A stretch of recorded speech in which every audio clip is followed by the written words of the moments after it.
Ciao a tutti e benvenuti a Hablemos de Calcio. Il calciatore scelto per il video odierno è un esterno di centrocampo molto duttile, si tratta di Junior Dina Ebimbe dell'Eintracht Francoforte. Di questo calciatore ricordo in particolare due partite che all'epoca seguì per questioni professionali, diciamo così. Uno era Borussia Mönchengladbach-Eintracht, partita nella quale fece due gol Lindstrom e dove segnò proprio Ebimbe con un colpo di testa, frutto di un'ottima elevazione. Quindi ho già anticipato una di quelle che secondo me è una delle sue skills. L'altra partita che ebbi modo di seguire e che ricordo in modo particolare, sempre per questioni professionali, fu l'anno scorso una partita di Conference League contro l'Helsinki dove Ebimbe segnò ben due gol dei sei totali segnati e fece anche un assist.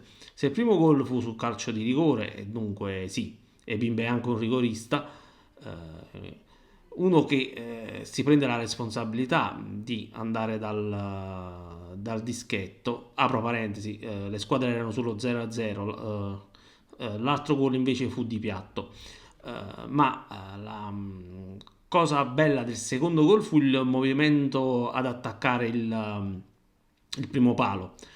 Ma come sempre, prima di andare avanti con le skills di Ebimbe, o come lo direbbero in Francia, Ebimbe, visto che parliamo di un calciatore, sì, francese, nato in Francia, ma non di origini africane, vi chiedo gentilmente di iscrivervi al canale. Ebimbe è un 2000 che si è formato nell'Academy del PSG. Sinceramente non posso dirvi molto su come giocava in Francia, in quanto se l'ho visto giocare non me lo ricordo. Una cosa interessante da dire è che pur trattandosi di un esterno destro di centrocampo, per sua stessa ammissione, quando Ebimbe, o appunto Ebimbe, arrivò all'Eintracht, una delle prime cose che disse era di identificarsi come il numero 8.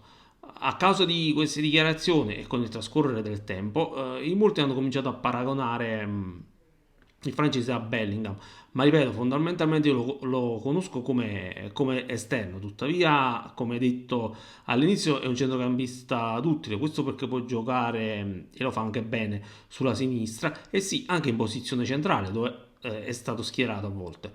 Ehm, una cosa che non ho detto è di piede destro, ma non si fa grossi problemi a utilizzare il sinistro.